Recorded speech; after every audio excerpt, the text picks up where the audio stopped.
Hello friends, तो आज हम लोग पढ़ने वाले हैं वर्कमैन कंपनसेशन रिजर्व या फंड के बारे में। ठीक है, तो यानी accounting treatment of undistributed profit और लॉस। ठीक, मीन्स अनडिस्ट्रीब्यूटेड प्रॉफिट और लॉस का मतलब क्या है? जितने भी प्रॉफिट रहते हैं पार्टनर्स जो अर्न किए रहते हैं, ठीक है, बिजनेस में, तो कुछ अपना हिस्सा हर साल कुछ ना कुछ बचा करके उन लोग गुल्लक में डाल देता है, हर एक अलग अलग नामों से, ताकि फ्यूचर में कुछ प्रॉब्लम है तो उसे कवर अप कर सके। ठीक है, तो वैसे ही कुछ अनडिस्ट्रीब्यूटेड प्रॉफिट रहते हैं, कुछ लॉस भी रहते हैं जो कि बटा नहीं रहता है। तो अब पार्टनर बांटता है, क्यों? क्योंकि न्यू पार्टनर का एडमिशन होना रहता है। तो एडमिशन होना रहता है तो क्यों बांटते हैं भाई? ऐसा क्या हो गया कि एडमिशन होने के पहले इन लोग को बांटना पड़ता है? जैसे ए और बी पार्टनर थे, अब एडमिट करने वाले हैं सी को। अगर इन लोग अपने गुल्लक से, अपने प्रॉफिट से, अपने पॉकेट से इसमें भरे जा रहे हैं इस गुल्लक में, तो यहाँ पे जो मनी है ये सारा इन लोग का है ना। फिर सी भी आएगा, सी भी इसमें भरना स्टार्ट कर देगा। तो जो पहले से इन लोग का पड़ा हुआ है और जब भरना स्टार्ट कर देगा यहाँ पे आ करके जब प्रॉफिट डिस्ट्रीब्यूशन होगा ए बी सी में, तीनों में, तब तीनों में जाएगा ये गुल्लक वाला पैसा जो कि ए और बी बहुत पहले से भर रहे हैं, वो वाला हिस्सा भी सी को चला जाएगा। तो ये राइट नहीं है ना? तो सी को प्रॉफिट ना मिले तो इसलिए पहले इन लोग बांट लेते हैं, जो पहला वाला प्रॉफिट रहता है उसको बांट लेते हैं, और जो फिर से स्टार्ट करेंगे ना, जहां से सी एडमिट होगा इस गुल्लक में फिर से इन लोग भरना स्टार्ट करेंगे। फिर अगर इसमें से कुछ प्रॉफिट है इन लोग को बांटना रहे तो इन लोग इसको बांट लेंगे। ठीक है, लेकिन अभी वाला इन लोग का इसमें हिस्सा सी का नहीं है, लेकिन इस गुल्लक को तो खत्म करना पड़ेगा, इसलिए ये वाला गुल्लक खत्म करना पड़ता है। इसलिए रिजर्व को या प्रॉफिट एंड लॉस को खत्म करना पड़ता है नए पार्टनर के एडमिशन के पहले। ओके, तो कुछ हमें अनडिस्ट्रीब्यूटेड प्रॉफिट किस किस नाम से रहेंगे? प्रॉफिट, एक तो प्रॉफिट और लॉस के नाम से रहेंगे और कुछ रिजर्व के नाम से रहेंगे, जो कि हमारे प्रॉफिट है बिजनेस में, जो पार्टनर्स अपने प्रॉफिट से काट के रखे रहते हैं। अच्छा, आपको क्वेश्चन में ऐसा बैलेंस शीट दिया रहेगा और नीचे कुछ एडजस्टमेंट दिया रहेगा। ठीक है, तो आपको बस यहाँ पे क्या देखना है, लायबिलिटी साइड में दिया रहेगा और एसेट साइड। लायबिलिटी साइड में आपको क्या रहेगा? रिजर्व नाम से को 3-4 तरह के रिजर्व होते हैं, उस नाम से पता है क्या रहता है? यहाँ पे क्या बहुत सारे रिजर्व दिए रहेंगे और प्रॉफिट एंड लॉस के नाम से भी कुछ रहेंगे। तो यहाँ पे इधर है, यानी कि प्रॉफिट इन लोग को डिस्ट्रीब्यूट करना है पार्टनर में। ओके, और अगर प्रॉफिट एंड लॉस के नाम से इधर रहा एसेट साइड में, इट मीन्स ये लॉस है, पार्टनर्स को बांटना है लॉस। प्रॉफिट एंड लॉस के नाम से इधर रहा तो ये प्रॉफिट है, पार्टनर्स को बांटना है प्रॉफिट। ओके, और एसेट साइड में क्या हो सकता है? एडवर्टाइजमेंट एक्सपेंसेस, मीन्स बिजनेस को स्टार्ट करते वक्त क्या क्या खर्चे हुए, एडवर्टाइजमेंट वगैरह करने में खर्चा होता है ना, वो सब करने में, बिजनेस को स्टेबलाइज करने में क्या क्या खर्चे हुए वो जाकर के यहाँ पे रिकॉर्ड होता है, वही अब पार्टनर्स में डिस्ट्रीब्यूट होगा। ठीक, तो ये लायबिलिटी साइड का होता है। लायबिलिटी साइड का होगा तो लायबिलिटी साइड में है, लायबिलिटी साइड का बैलेंस क्या होता है? क्रेडिट होता है। तो अगर इससे हम खत्म करना है, कुछ अगर रिजर्व है या फिर प्रॉफिट है तो खत्म करना है, तो उसका बैलेंस क्या करना पड़ेगा? डेबिट करना पड़ेगा, तो खत्म हो जाएगा। तो हमें क्या कर दिया? Reserve account debit, profit and loss account debit, और टू ओल्ड पार्टनर्स में बांट देंगे। ओल्ड पार्टनर जो रहेंगे उनके ओल्ड रेशियो में। ठीक है, और कुछ इधर रहा, इधर प्रॉफिट एंड लॉस के नाम से या फिर क्या बोलते हैं, डेफर्ड रेवेन्यू एक्सपेंडिचर कुछ रहा, एडवर्टाइजमेंट एक्सपेंसेस के नाम से कुछ रहा, तो उसको क्या करेंगे? क्योंकि एसेट साइड में है और उसका बैलेंस क्रेडिट होता है, तो अब हमें खत्म करना है ना, तो उसको क्रेडिट एसेट से तो उसका बैलेंस डेबिट होता है, तो डेबिट है तो खत्म करने के लिए क्या करना पड़ेगा? क्रेडिट करना पड़ेगा। तो ये सारे को प्रॉफिट एंड लॉस अकाउंट या फिर डेफर्ड रेवेन्यू एक्सपेंडिचर को क्रेडिट करेंगे और ओल्ड पार्टनर्स को डेबिट कर देंगे। ठीक है, अब रिजर्व देखते हैं। रिजर्व भी कितने टाइप के होते हैं, मतलब नाम अलग अलग, गुल्लक तो मतलब गुल्लक के नाम अलग अलग दे देता है। ठीक है, उसमें भरते जाता है। ठीक है, तो जनरल रिजर्व क्या होता है? जनरल रिजर्व के नाम से एक गुल्लक क्रिएट कर दिया कि ये हम रिजर्व कर रहे हैं, रिजर्व बना के रख लें, कुछ प्रॉब्लम आएगा तो यूज कर लेंगे, नहीं तो फिर उसको डिस्ट्रीब्यूट कर लेंगे। तो कोई प्रॉब्लम नहीं आता है तो इन लोग अभी सीख आ रहा है, पार्टनर आ रहा है, तो उससे पहले इन लोग को खत्म करना पड़ेगा। तो जनरल रिजर्व को इन लोग खुद में बांट लेते हैं। तो बांटने का क्या ट्रीटमेंट है? जनरल एंट्री क्या बनेगा? जनरल रिजर्व, क्योंकि इधर रहेगा, आपको सारा रिजर्व इधर दिया रहेगा लायबिलिटी साइड में, इसका बैलेंस क्या होगा? क्रेडिट है तो डेबिट करना पड़ेगा, खत्म करना है तो डेबिट करना पड़ेगा। तो general reserve account debit to old partners capital account. Okay, अगर यही चीज आपको बुक्स ऑफ अकाउंट में रिकॉर्ड करने के लिए बोल दिया, बुक्स ऑफ अकाउंट में रिकॉर्ड करने के लिए बोल दिया, तो आप क्या करोगे, सपोज 30,000 का रिजर्व है, ठीक है, जनरल रिजर्व है, तो पार्टनर्स का कैपिटल अकाउंट बनाओगे आप। पार्टनर्स का कैपिटल अकाउंट बना के बाई जनरल रिजर्व लिख करके एक उनके ओल्ड रेशियो में बांट दोगे। सपोज 4:2 है ए और बी का रेशियो, ठीक है, ए और बी का ओल्ड रेशियो है 4:2, तो 30,000 को पहले डिवाइड करोगे 6 से, उसके बाद एक बार इंटू करोगे 4 से, एक बार इंटू करोगे 2 से, फिर तो क्या मिलेगा, ए को 20,000, बी को 10,000, 30,000 हो गया। तो जनरल रिजर्व को इस तरह से डिस्ट्रीब्यूट कर देंगे। बुक्स ऑफ अकाउंट का ट्रीटमेंट बता रहे हैं, ठीक है। अब अगर एम्प्लॉयज प्रोविडेंट फंड रहा या रिजर्व रहा, ठीक है, ये भी एक रिजर्व है, employees provident fund provident fund समझते हो, मीन सैलरी जो लोग एम्प्लॉयज का अर्न करते हैं अपना, उन लोग जो उन लोग को सैलरी मिलता है उसमें से ना, जो बिजनेसमैन रहता है उसको काट करके रखता है, उसके सैलरी में से कुछ पैसा रख लेता है अपने पास। क्यों? ताकि वो रिटायर होता है तो उसको मिल जाता है, या फिर डेथ कर जाता है तो उसके फैमिली को मिल जाता है। ये वही हो गया एम्प्लॉयज प्रोविडेंट फंड। नाम से ही पता चल रहा है एम्प्लॉयज प्रोविडेंट फंड ये एक ऐसा इकलौता फंड है या फिर रिजर्व है कि पार्टनर्स इसे कभी नहीं बांट सकते। क्यों? क्योंकि ये एम्प्लॉयज का है ना, कभी भी कुछ भी हो गया, वो डेट भी कर गया ना, तो उसके फैमिली को मिलेगा, लेकिन पार्टनर्स को कभी नहीं मिलेगा, ठीक है। तो एम्प्लॉयज प्रोविडेंट फंड, इसका ट्रीटमेंट बुक्स ऑफ अकाउंट में क्या करेंगे, employees of books of account में ट्रीटमेंट करेंगे इसका कि कहाँ गया, यस, बुक्स ऑफ अकाउंट में सिर्फ, ओ गॉड किधर गया भाई, यस, बैलेंस शीट इन लोग का सारे रिजर्व का जितना होता है, तीन अकाउंट में इन लोग का 3 बुक्स ऑफ अकाउंट में ट्रीटमेंट चलते रहता है, ठीक है। तो बैलेंस शीट में उसको करेंगे एम्प्लॉयज प्रोविडेंट फंड, और जितने का है, सपोज 30,000 शो कर रहा है बैलेंस शीट में, ये सारा लायबिलिटी साइड में शो करेगा आपको इस साइड में, ठीक है। तो वो सीधा जितना पीएफ दिख रहा है वो सीधा बैलेंस शीट में, आप न्यू बैलेंस शीट बनाओगे ना अभी का प्रेजेंट का, तो उसे न्यू बैलेंस शीट में शो कर दोगे, ठीक है, ओके। लायबिलिटी साइड में, क्योंकि लायबिलिटी होता है एक तरह का, लायबिलिटी ही तो है, क्योंकि हमें बना करके रखना है, देना है अभी, तो सर दर्द है, तो ये लायबिलिटी साइड में क्रिएट हो जाएगा, ये करके एम्प्लॉयज प्रोविडेंट फंड के 30,000 लिख दोगे, ओके। अब क्या है, अब हम देखते हैं अगला रिजर्व क्या होता है, वर्कमैन कंपनसेशन फंड और रिजर्व, जिसके बारे में हम आज बात करने वाले हैं। और क्या होता है, इन्वेस्टमेंट फ्लक्चुएशन फंड और रिजर्व, ये दोनों एक ऐसा इंपॉर्टेंट है, और डिफिकल्ट तो नहीं कह सकते, लेकिन हाँ बहुत सारे केसेस बन जाते हैं ना, तो कंफ्यूजिंग हो जाता है ये, ठीक है। तो ये थोड़ा दिमाग लगाना पड़ता है ये सबके ट्रीटमेंट में, ठीक है। तो ये दोनों तो जान गए, जनरल रिजर्व तो सीधा पार्टनर्स को बट जाएगा, एम्प्लॉयज प्रोविडेंट फंड कभी नहीं बटेगा। क्यों? क्योंकि सिर्फ एम्प्लॉयज को बटता है, तो वो सीधा बैलेंस शीट में वैसा ही शो करेगा जितना कि ओल्ड बैलेंस शीट में आपको शो कर रहा है, ठीक है। और वर्कमैन कंपनसेशन फंड, ये क्या होता है, पहले ये देख लो ये चीज होता क्या है। वर्कमैन कंपनसेशन फंड या रिजर्व होता ये है कि ये रिजर्व ऐसा है कि फैक्ट्री में लोग वर्कर काम करते हैं, फैक्ट्री में काम करते करते कुछ इंजरी हो सकता है, धोखा हो सकता है, ठीक है, किसी का एक्सीडेंट हो सकता है, तो उस एक्सीडेंट को कौन उसके खर्चे को उठाएगा, तो वो रिस्पॉन्सिबिलिटी जो वर्कर होता है उसकी रिस्पॉन्सिबिलिटी कौन लेता है, बिजनेसमैन लेता है। तो उन लोग का रिस्पॉन्सिबिलिटी है कि उन लोग का ख्याल रखे, तो ख्याल रखे, अगर कुछ दुर्घटना घट गया तो उन लोग के ट्रीटमेंट के लिए वो पैसा देगा, ठीक है, जितना का होगा। तो उसमें वही होता है वर्कमैन कंपनसेशन रिजर्व, उन लोग के नाम से एक गुल्लक बना दिया जाता है कि अगर वर्कर को कुछ हो गया, प्रॉब्लम क्रिएट हो गया, किसी को कुछ इंजरी हो गया, तो उन लोग को बांट देंगे, ठीक है। तो अगर नहीं हुआ तो कोई बात नहीं हुआ तो उन लोग पार्टनर्स अपने में बांट लेंगे, लेकिन नया डिवीजन नए पार्टनर्स के आने के पहले, ठीक है, क्योंकि नहीं तो फिर बाद में बंटना स्टार्ट होगा तो वो नए पार्टनर को भी मिल जाएगा, जो कि हमें वो करना नहीं है। क्यों? क्योंकि इन लोग अपने प्रॉफिट से, अपने पॉकेट से जमा किए हैं भाई, है ना, बनता भी नहीं है कि उन लोग को उसी को दे दे या फिर नए पार्टनर को दे दे, ठीक है। तो उसमें बहुत सारे केसेस बनते हैं कि कैसे ट्रीटमेंट करें। तो पहला केस, इफ नो लायबिलिटी और क्लेम एक्सिस्ट अगेंस्ट WCR, अगर WCR के अगेंस्ट कोई मीन्स, देखो जैसे कि आपको यहाँ पे वर्कमैन कंपनसेशन रिजर्व या फंड दिखेगा, लायबिलिटी साइड में बैलेंस शीट को देखोगे तो अगर यहाँ दिखेगा तो सीधा समझ जाना कि ये बढ़ता तो है, लेकिन अगर कोई कंडीशन ना रहे तब। लेकिन कंडीशन जैसे ही आप वर्कमैन कंपनसेशन फंड देखोगे, आप सीधा नीचे देखोगे एडजस्टमेंट में देखने के बाद ही उसका ट्रीटमेंट स्टार्ट करोगे, ठीक है, ऐसे नहीं बांट दोगे, ठीक है।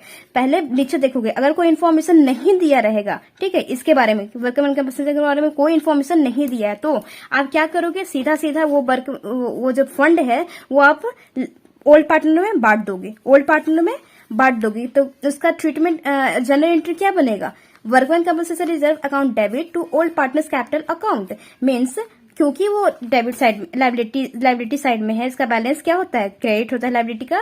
तो अब इसको खत्म करना तो क्या करना पड़ेगा, डेबिट करना पड़ेगा। तो वर्कमैन कंपनसेशन को डेबिट कर दिया, ऑल बांटना किसमें, ओल्ड पार्टनर्स में। तो ओल्ड पार्टनर्स में पार्टनर्स का कैपिटल बढ़ेगा, कैपिटल अकाउंट बढ़ता है तो उन लोगों का क्रेडिट होता है, तो ओल्ड पार्टनर्स को क्रेडिट कर दिया गया, ठीक है। और किसमें, ओल्ड रेशियो में, जितने का WCR रहेगा। सपोज WCR है 90,000 का, बैलेंस शीट में मेरा शो कर रहा है, लाइबिलिटी साइड में बैलेंस शीट में शो कर रहा है 90,000 का मेरा WCR, और नीचे कोई एडजस्टमेंट नहीं है। तो WCR को बांट लोगे पार्टनर्स में। सपोज A और B ओल्ड पार्टनर है, suppose A B old partner और C को एडमिट करने वाले, ठीक है।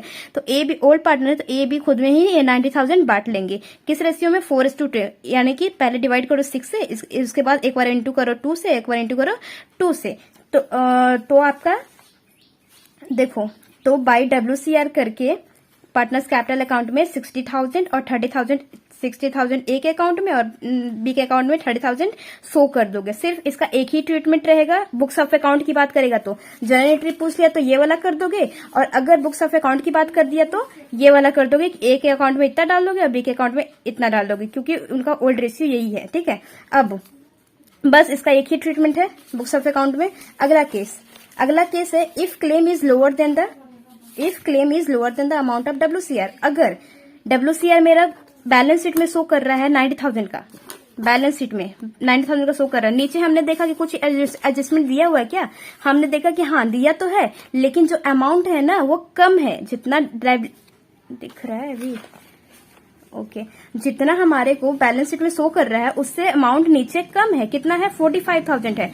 45,000 ही है, मीन्स क्लेम आया है, कोई वर्कर ने क्लेम कर दिया कि भाई मेरे को इतना का नुकसान हो गया, मेरे को इतना का इंजरी हो गया, इसको भरपाई इतना करने का क्लेम आ गया है 45,000 का। तो 45,000 का क्लेम आ गया है। अब मेरे पास रिजर्व हम कितना बना के रखे, अपने गुल्लक में भर के कितना रखे, 90,000। तो उसमें से 45,000 तो उसके इंजरी के लिए रख लेंगे, और जो बच्चे का उसको क्या कर लेंगे, बांट लेंगे, खुद पार्टनर्स खुद में भी बांट लेंगे। हाँ, तो उसका जनरल एंट्री क्या हो जाएगा, workman compensation reserve account debit, क्योंकि उसको खत्म करना है ना, तो पहले डेबिट करना पड़ेगा, लायबिलिटी साइड में है तो उसका बैलेंस क्रेडिट है, इसलिए उसको खत्म करने के लिए क्या करना पड़ेगा, डेबिट करना पड़ेगा।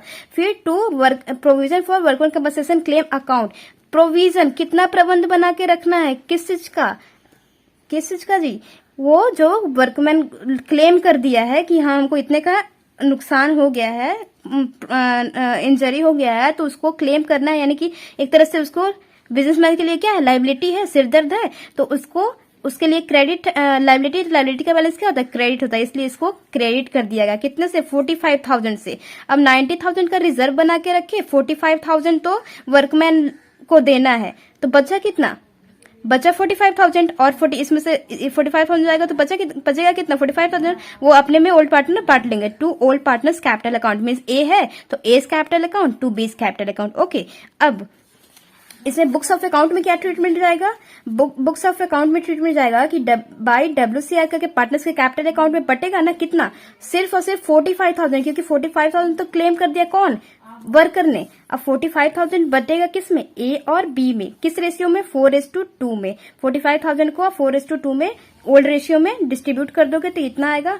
और बैलेंस शीट में क्या शो करता है, अभी का जितना भी जो भी हमारे आइटम्स हैं वो अभी का प्रेजेंट का वैल्यू क्या चल रहा है वो सब बैलेंस शीट में शो होता है, ठीक है। तो बैलेंस शीट में WCR करके क्या शो करोगे, 45,000। क्यों, क्योंकि क्लेम कितना है, सिर्फ और सिर्फ 45,000, जितना क्लेम रहता है ना, जितना वर्कर ने क्लेम कर रखा रहता है सिर्फ उतना ही शो होता है किसमें, बैलेंस शीट में। ओके, अब case 3, if the claim is equal to the WCR, अगर क्लेम इक्वल है WCR के, ठीक है, मीन्स हमने देखा बैलेंस शीट में 90,000 लिखा हुआ है, हमने बैलेंस शीट में देखा तो देखा कि 90,000 है, फिर हमने नीचे चेक किया कि कुछ दिया है क्या, हमने चेक किया कि हाँ दिया तो है, लेकिन उसका अमाउंट WCR के बारे में दिया तो है, लेकिन उसका अमाउंट उतना ही है, मीन्स 90,000 ही है। नीचे एडजस्टमेंट में 90,000 ही है, जो कि जितना कि हम लोगों ने रिजर्व बना के रखा था उतना ही हमारे को नीचे भी शो कर रहा है, मीन्स इक्वल है।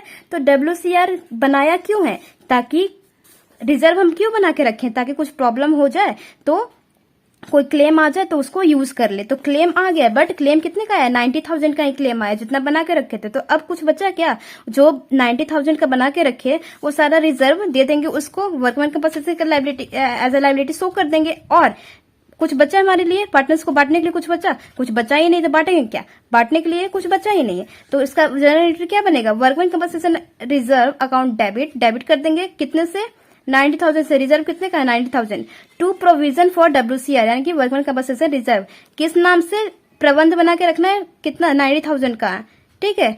To provision for WCR, liability create हो रहा है ना, इतना लाइबिलिटी हमारे अभी भी है, मीन्स प्रोविजन बना के रखना है WCR के नाम से, ठीक है।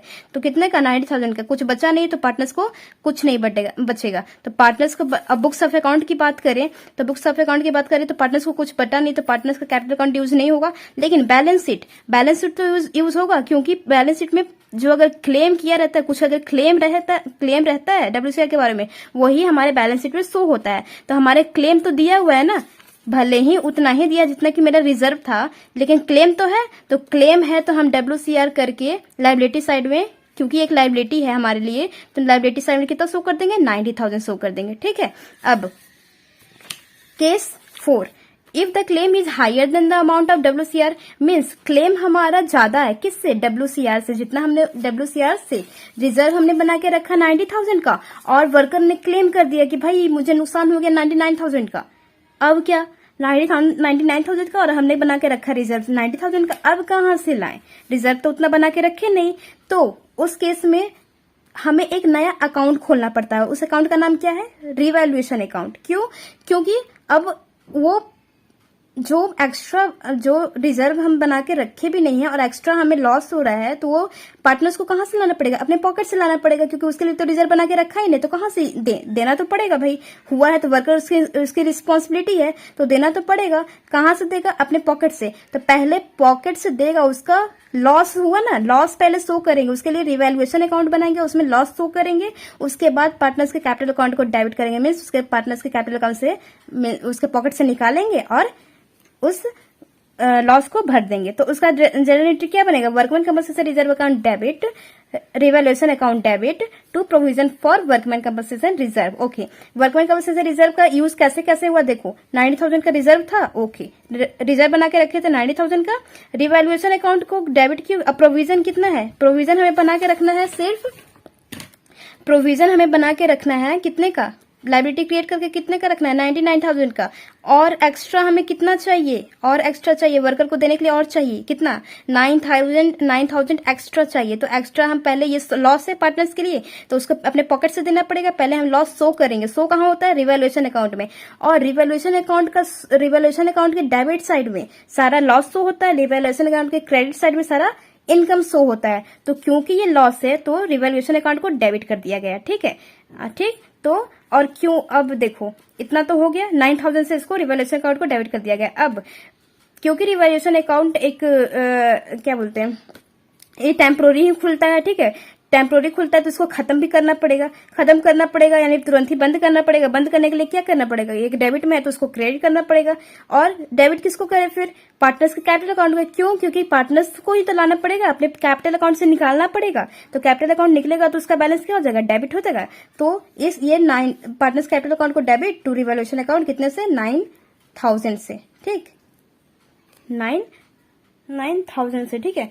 तो ये होता है जनरल एंट्री। और इसका ट्रीटमेंट क्या जाएगा, इसमें कुछ बांटने के लिए पार्टनर्स को बचा क्या, पार्टनर्स को बचा ही नहीं, और उल्टा उन लोग को अपने पॉकेट से निकाल के देना पड़ा, उसके लॉस हुआ। लॉस कहाँ शो किया गया, रिवैल्यूएशन अकाउंट में। तो उसके लिए एक नया अकाउंट खोलना पड़ता है, रिवैल्यूएशन अकाउंट। रिवैल्यूएशन अकाउंट के डेबिट साइड में लिखोगे टू WCR 9,000 करके, और पार्टनर्स को तो कुछ बटा नहीं, तो पार्टनर्स का कैपिटल अकाउंट यूज नहीं होगा। और बैलेंस शीट में आज के डेट में क्या चल रहा है, आज के डेट में क्लेम कितना है, WCR क्लेम कितना किया, 99,000। तो यहाँ पे 99,000 शो हो जाएगा बैलेंस शीट में, ठीक है। यहाँ सिर्फ बैलेंस शीट में क्लेम आएगा, क्योंकि जो अभी का है वो वाला, और अगर कुछ बटेगा तो पार्टनर्स के कैपिटल अकाउंट में, और लॉस या गेन हुआ तो रिवैल्यूएशन अकाउंट खुलता है। बट यहाँ के सिर्फ एक लॉस हुआ है, तो कितना का लॉस हुआ है, 9,000 का शो हो गया रिवैल्यूएशन अकाउंट में। Okay, so that's all for today, ठीक है। आप लोग कंफ्यूजिंग है, 2-3 बार देखोगे, 2-3 बार कहानी को सुनोगे, प्रैक्टिस करोगे, अच्छे से समझ आएगा। Okay, till then bye bye, take care.